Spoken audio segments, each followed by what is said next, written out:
مؤسسه دولتی سوغد سینما تقدیم میکند. Ну ты же знаешь меня!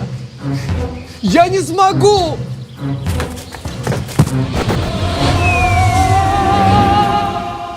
بخشیده به سالهای رشد دهات، سیاحی و هنرهای مردمی. جوان روس با تصادف در تاجیکستان میافتد. زندگی ساده و صمیمانه مردمی یک دهه، زنده دلی و تبسم‌های واقعی. Я начинаю любить Таджикистан! Это же рай!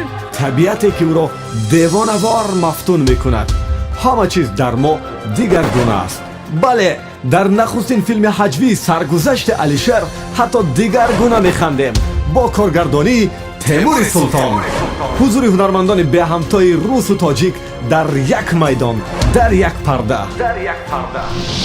Sasha. Sasha.